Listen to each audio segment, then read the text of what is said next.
Father, thank you so much for this amazing group of people and for this time together. Thank you for Moshe, who's been a real friend to this prayer call. And Lord, bless our time of intercession. Bless our time of standing in the gap. Lord, you are so big and so great. I filled with hope.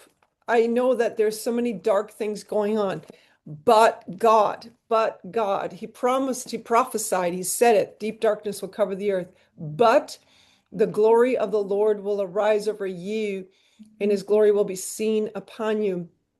And I just want to thank you for that, Lord, that your promises stand true. So we're going to claim them and live them. I do want to share super quick, which you might already know and maybe not, but last night in New York, I mean, this has been a prayer point for us about this New York Mandami guy, but he's not even actually officially in power yet.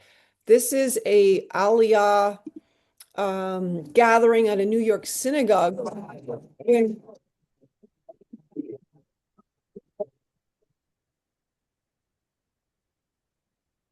when 200 protesters outside this synagogue, and let me just make a note that the synagogue is leader, the rabbi, is a 90, I think it's 4-year-old or 7-year-old Holocaust survivor. He's the rabbi. Can you imagine what is it like for this dear man to hear this outside of his synagogue in New York City?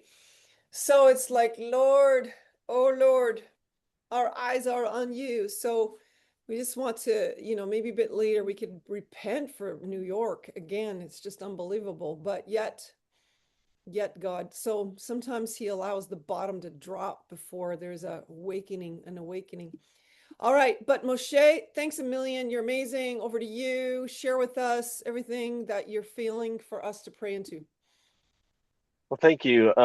Thanks for having me, and thanks for having me while I'm on the road. Sure.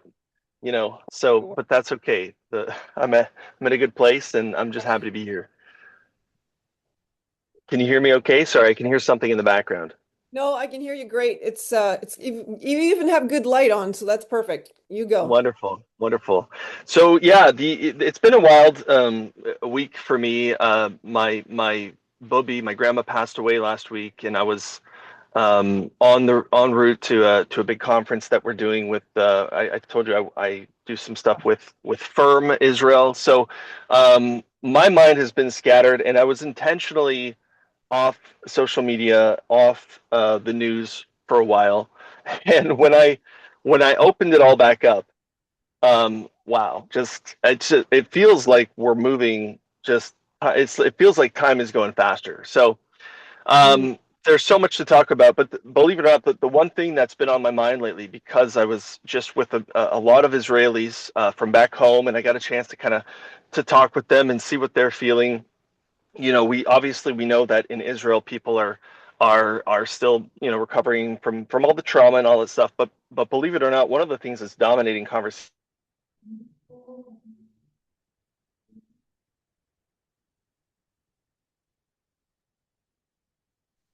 and so by October 27th, 2026, Israel will have to have elections. In theory, Netanyahu could push them a little closer, but I don't know. We don't. No one knows the strategy yet. But um, so that is kind of the big thing where I'm praying about. I'm trying to understand what the Lord is doing because um, well, let's get into this week's meeting that Donald Trump had with MBS, or Mahmoud bin Salman, yeah, Yeah. the Crown Prince of Saudi Arabia, or whatever his title is. Yeah. That was a high stakes meeting. Everyone's eyes was on it, and there's a lot of analysis.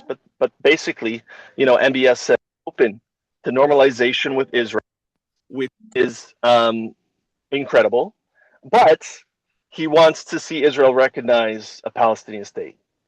And now that's a common talking point with the pan-Arab nations. Um, and in some cases, like Morocco and the UAE and a few other ones, kind of softened their stance on that point. But it seems that Saudi Arabia is putting that front and center. We don't know yet if he will soften on it. There's interesting analysis on both sides. But the big thing here is that um, is the sale of F-35s, right? Yeah. Trump wants to sell these F-35s and like 300 tanks, and so there's this word or phrase going around in Israel called qualitative military edge. Qualitative military edge. That is being said a lot lately because what we just saw this past 2 years is that Israel basically has the strongest military in the Middle East. Maybe not by Mm, number, but in terms of capabilities and things like that. And yeah. so the sale of F-35s to Saudi Arabia will create competition. Now, there's so this could what I'm trying to say here is this could split anyway. This could split Right. anyway. It could be good. It could be a good partnership. It could be bad. We just don't know now. Now Israel has just so you know when they receive airplanes from the states and helicopters from the states, they always do their own modifications to it. So it's not they're not selling the same thing as one for one. Okay. But where the part that I'm being prayerful and watchful about is so Netanyahu is saying there's no Palestinian state, not going to happen under his watch. MBS is saying we'll only have peace with Israel recognizing Palestinian state. So who's going to broker? Who's now going to broker this? It's Trump. At the Hmm. end of the day, this is going to fall under Trump. So Trump is going to pressure someone to make this Yeah. deal because Trump's the deal maker. And this is where I'm praying because Yeah. given what we've seen, I think that Trump will try to pressure Netanyahu more than he'll try to pressure MBS, because the Yeah. bigger win for Trump would be saying I've made peace with in the Middle East. You know what I mean? Yeah. That's a big thing. And then just on that same vein of the elections, we've already got our first polls that we're seeing. Netanyahu's Likud party is going to be, so far, the polls are doing good, and it's probably going to be the largest party. Which is, if everything stays the same, it'll likely, the government will likely look similar to what it's looked like this past few years, which means that there'll be a ultra orthodox and ultra right wing component to the government, which I'll be honest, um, is I don't think it's good. That's just my personal political opinion. We can get into it. It's not the point right now. The prayer point is what does a government look like that would be kind and accepting towards Jewish believers? That's where my mind goes, right? Yeah. And that's what I would like to see in this next government. And that's what I'm praying about. Because to be honest, a lot of these names that are coming up, who do we vote for? This and that. A lot of them are the same names that Israel has seen over and over and over again for the last since I used to live in Israel.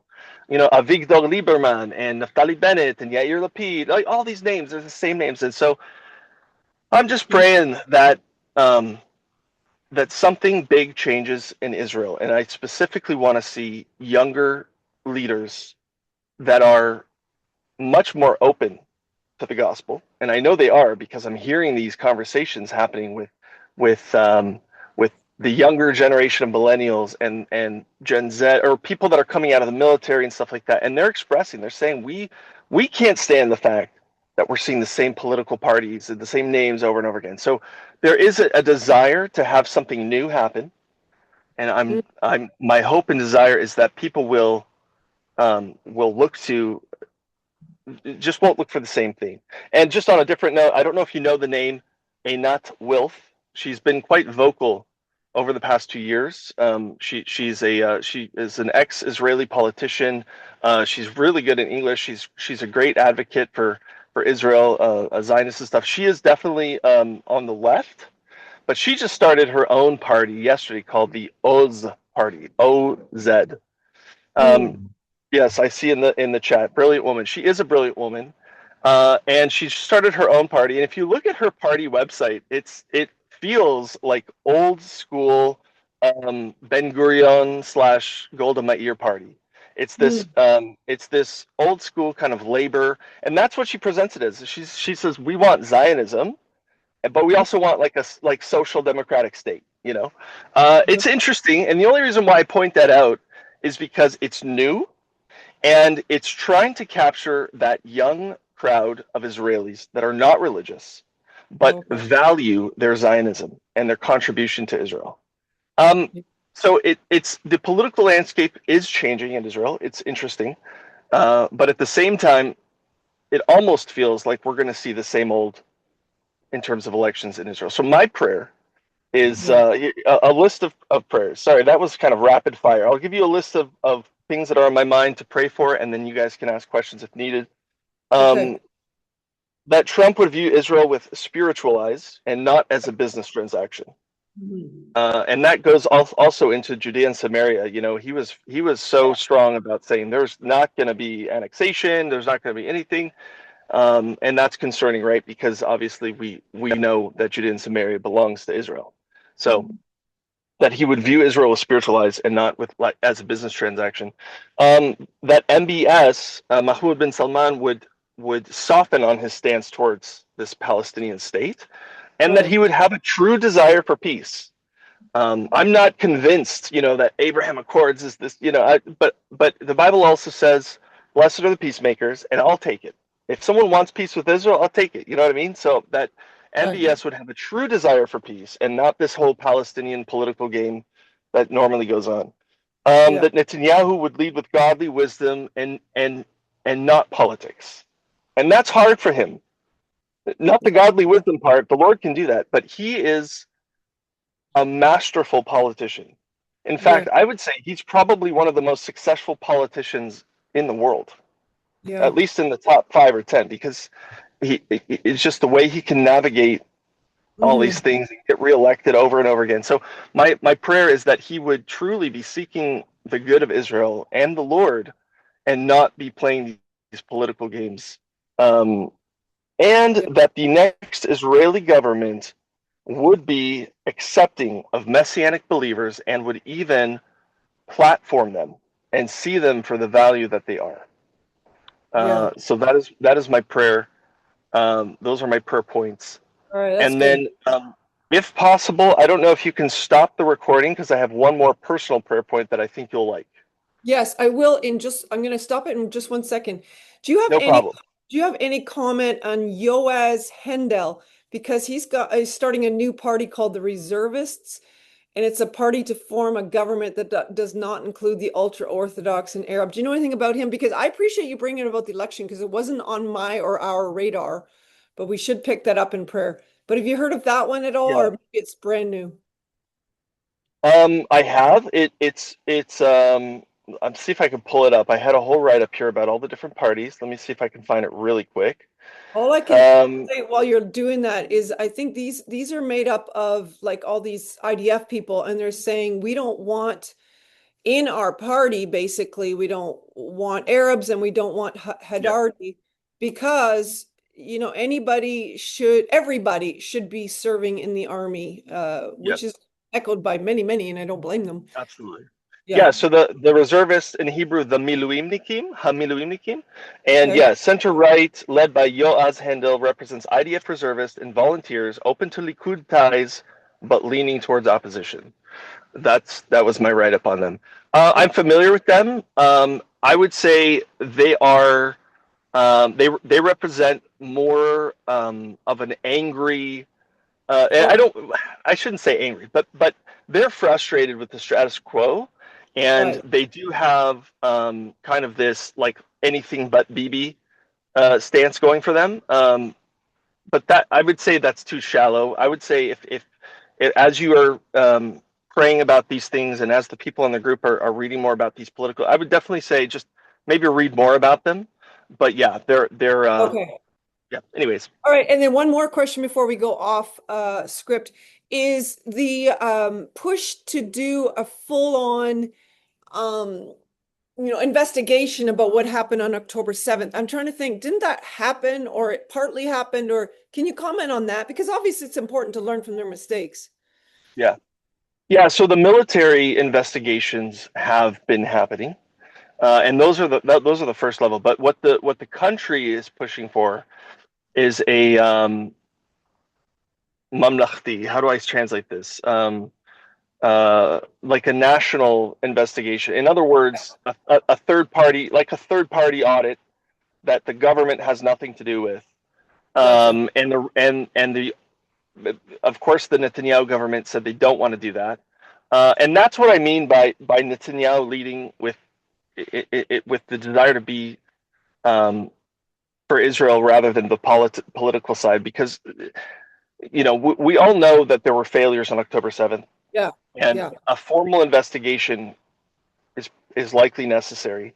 But if Yeah. it's going to be a political one, then politics get involved and stuff happens. Whereas if it's a third party full on audit by yeah, anyways, so Yeah. Okay. that's a conversation that's happening in Israel, and we'll see where that goes. All right. Awesome. I'm going to turn off the recording and